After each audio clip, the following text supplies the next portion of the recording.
የተፋበት የመኖር ትርጉም ሰነፉ በልቡ አለ እግዚአብሔር የለም አምላክ የለም ብሎ በገሃድ ዘበት የሥራው አዝመራ ክፋት በረከት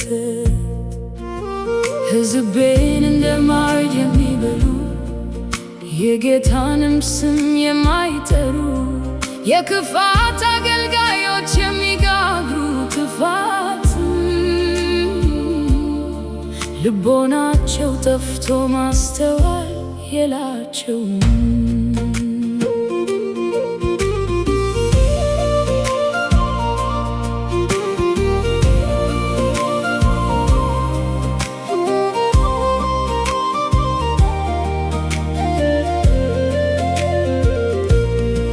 የሰማዩ ገበሬ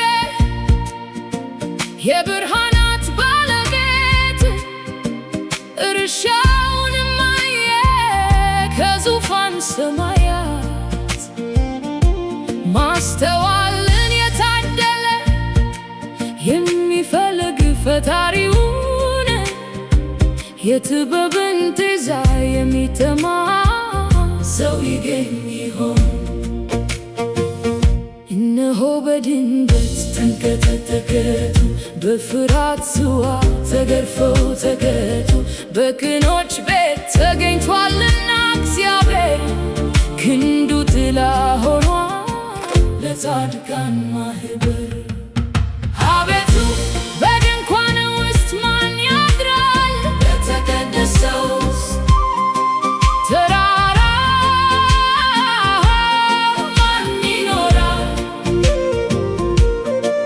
የድሃው ግን መጠጊያው ኃያል እግዚአብሔር ነው። እኔ ሕያው ነኝና ይላል ጌታ እግዚአብሔር፣ የኃጥኡን መጥፋት አልሻም በምድር። ሕልውናዬ ምስክሬ ይላል አልፋና ኦሜጋ፣ በደለኛ እንዲጠፋ አልሻም የሞት ዋጋ። ተመልሳችሁ በሕይወት እንድትኖሩ እንጂ ስለምን ትከተሉ የጥፋትን አዋጅ? ምስጉን ነው እርሱ ያልሄደ በክፎች ምክር፣ ፈጽሞ ያልተቀመጠ በዋዘኞች ወንበር።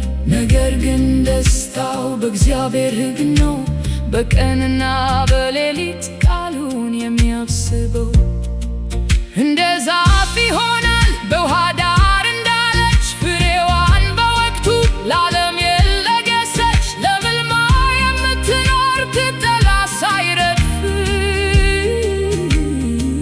እርሱም እንዲሁ ነው በስኬት የሚተርፍ። አይረግፍም ቅጠሉ የሚሠራው ይከናወናል። በጌታ የታመነ ሁልጊዜ ይለመልማል። ክፉዎች ግን እንደ ትቢያ ነፋስ ይወስዳቸዋል። በጻድቃን ማኅበር ስፍራ አይኖራቸውም።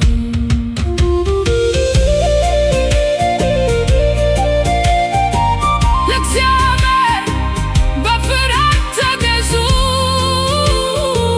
በእርሱ የታመኑ